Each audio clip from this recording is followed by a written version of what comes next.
Chris Fowler is going to be hosting the Heisman again tonight for the 27th consecutive year. Chris will be hosting, and showtime is at 7 Eastern on the mothership. And then Chris heads to Miami to call the national title game Monday at 8 Eastern on ESPN. Chris joining us from the lovely confines of Bristol, Connecticut. People have heard about Bristol, Connecticut over the years, over the decades, Chris. For those who have never been able to go to Bristol, Connecticut, could you give us a snapshot of Bristol, Connecticut right now on a Tuesday morning? Dan, I know much more about the campus than the actual town of Bristol because, as you know, it sits right on the edge of Southington, right on the DMZ between those two towns. So I can tell you all about the campus, which I haven't been to in a couple of years, by the way. This is my initial visit here. So every time you come, there's a new building. It's very quiet, very deserted, very spooky, but it's gleaming and beautiful. And I tell you, they did a hell of a job. I was a little bit skeptical. You take the Heisman out of that intimate setting in New York, and obviously it's a virtual ceremony. Past winners will be on screens as well, the finalists. But they did a hell of a job dressing up the studio, which I think has the fantasy league show normally in it. They've blocked that off, and they got a beautiful looking room for this kind of one-time only home of the Heisman. Can you give us a look out the window there? Do you really want to look at the view here? Yeah, I think just now. This is this the Radisson Hotel, or has it been renamed? It is now the DoubleTree. The DoubleTree. I asked for, and they gave me a room with a very special view. Okay, now that's the elevator testing shaft. Yeah, this is the Otis elevator building here, where the tall building in the middle of these hills where they run the elevator up and down to test them. We have a construction. I don't know what's going on, but they're building something over here, and you can see the parking lot's rather empty. So that is your snapshot. Thank you. Of the 06010 you asked for.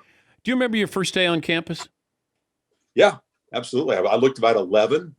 I was in to do a high school sports show called Scholastic Sports America. I had been a fan of the network since it signed on in 79. So this is 86 when I arrive, and they're like, who is this kid, walking around in a t-shirt? And, I was like, there was Berman, there's Lee, there's Tom Mees. And these were the early guys that, I stayed up and watched Sports Center. And I thought when they called me to work here, they were going to put me on Sports Center. I said, oh, no, we got something special planned for you.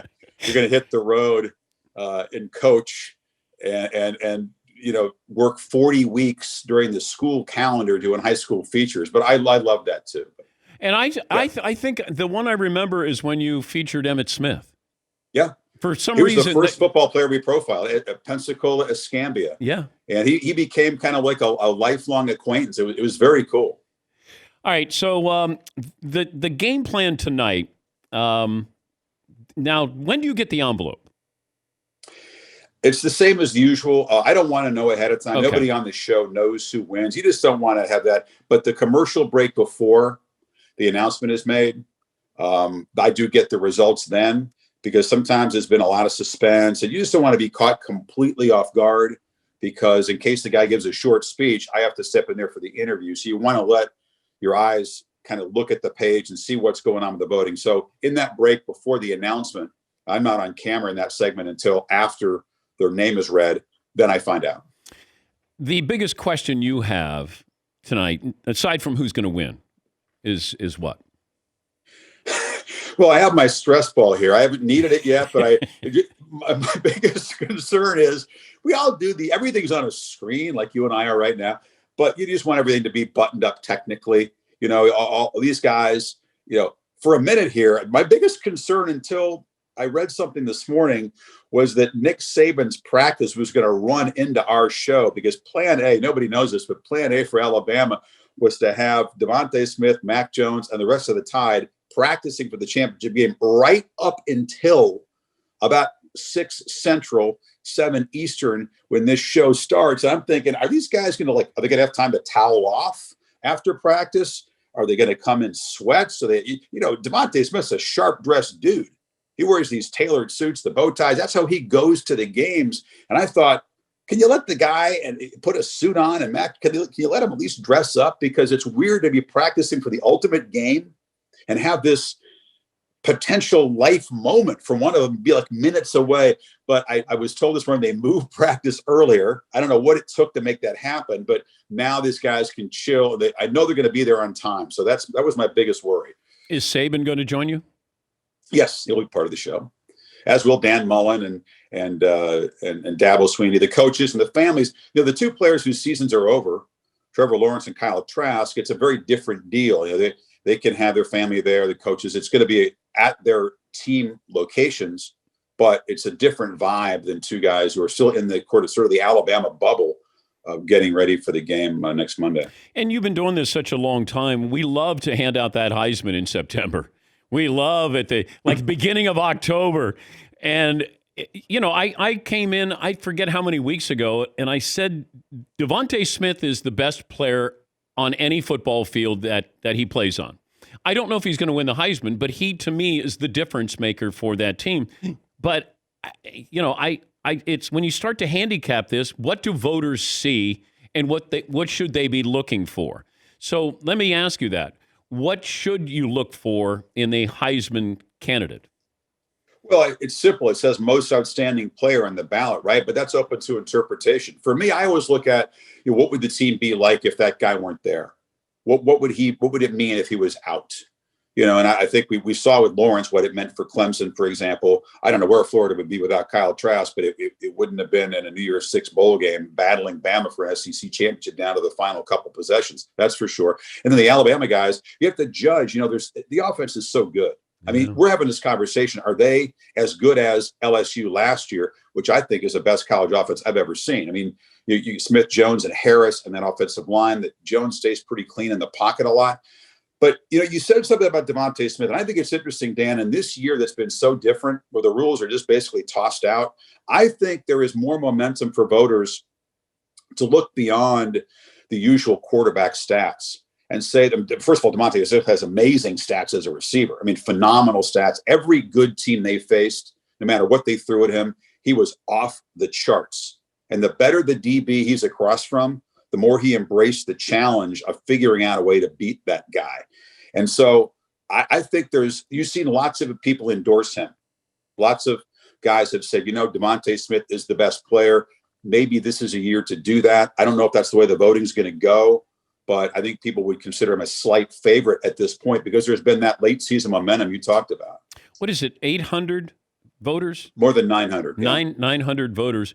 Yeah. Remember they voted. Now, people think they didn't vote after these bowl games, okay? They voted after the conference championship games. That didn't change. So you can't factor in what you saw on New Year's Day and the other bowl games. Yeah, because if you did, then Devontae Smith's your Heisman Trophy winner, right? Well, it certainly would have hurt the case for Lawrence and Trask, I'll say that. Well, the Bama guys just kept rolling. I mean, Smith had 3 more touchdowns against Notre Dame. That doesn't count in the voting or how we statistically evaluate. But those guys, I don't think that Heisman should ever be given out after the playoff anyway. You can't make it an award that's tilted that much toward the guys who had, the final word. That to me is, you'll never have a guy winning off a non-playoff team if you did that.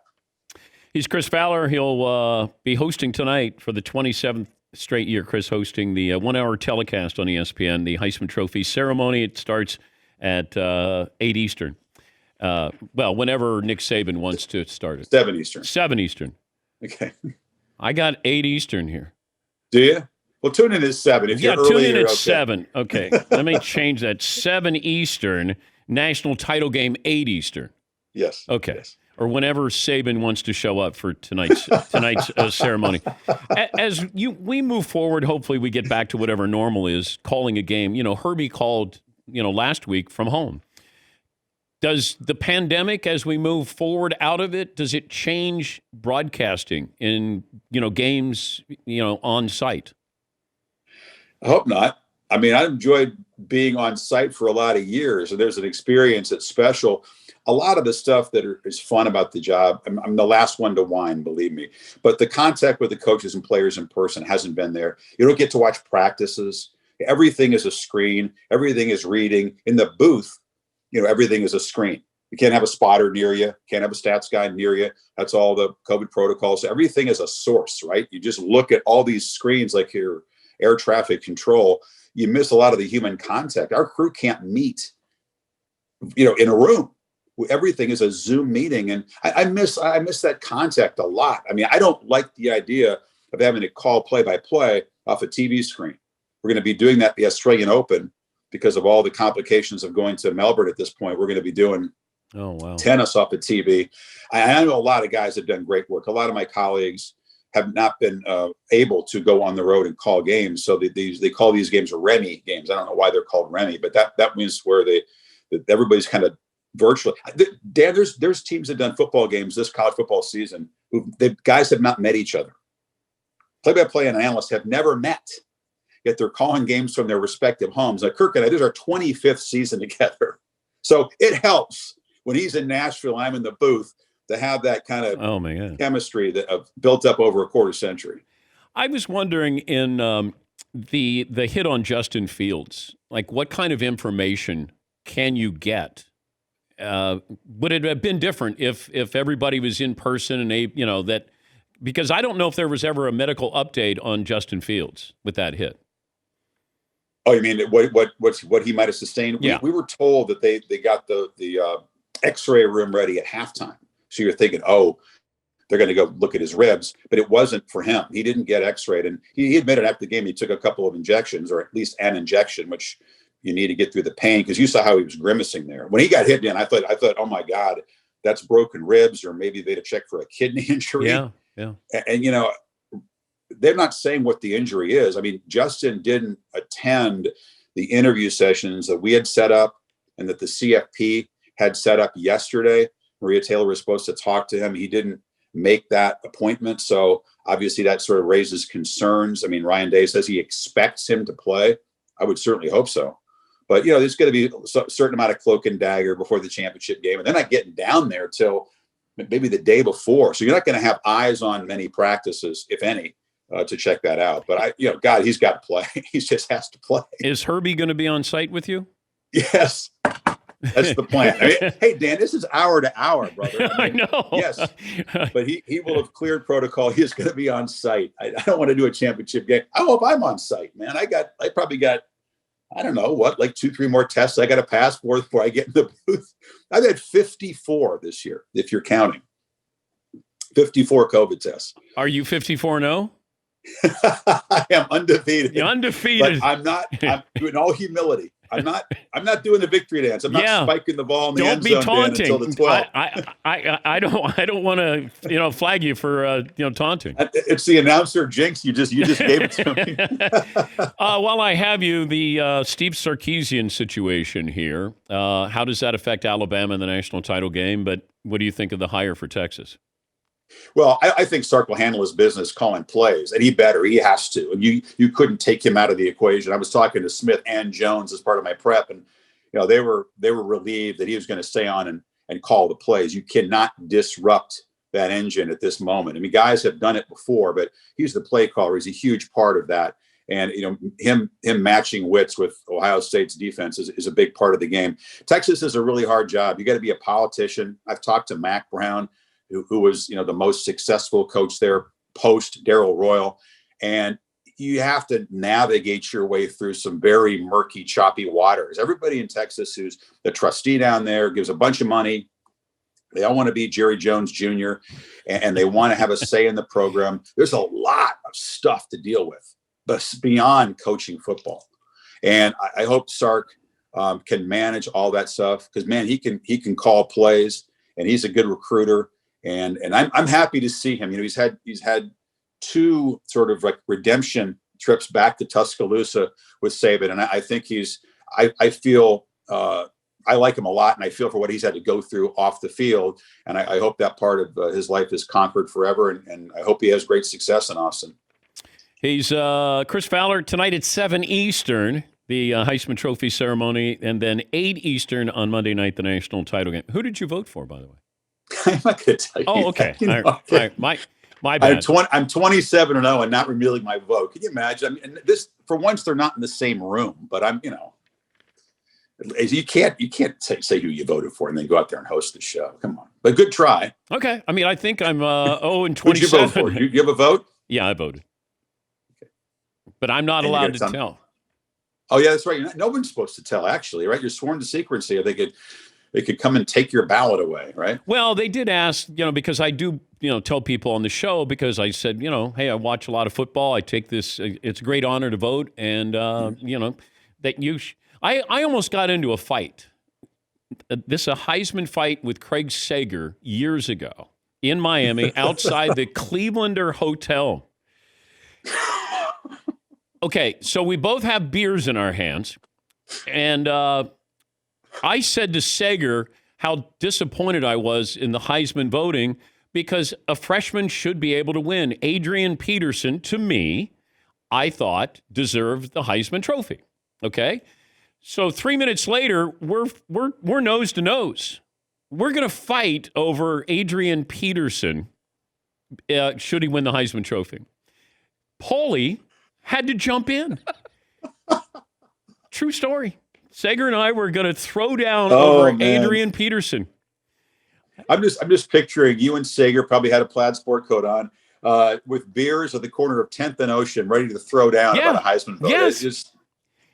I think his what color was that? Salmon colored jacket? Fuchsia. He had a fuchsia colored jacket on. He's a big guy. Could you imagine police showing up? What's the argument about? Adrian Peterson. Oh, as you were. Go ahead. You guys can throw down. I've seen plenty of beer-fueled fights at that exact location. I spent many years in Cleveland. My friends used to own that place, and that was a hangout. But that's a great memory. You get visual picture you give me. Thank you for that, Dan. Have fun tonight as always, Chris. We appreciate your time, and good luck on Monday night as well. Thank you, sir. Appreciate it. That's Chris Fowler, 7 Eastern Heisman Trophy tonight. He'll be awarding that, and then Monday the national title game starts at 8 Eastern.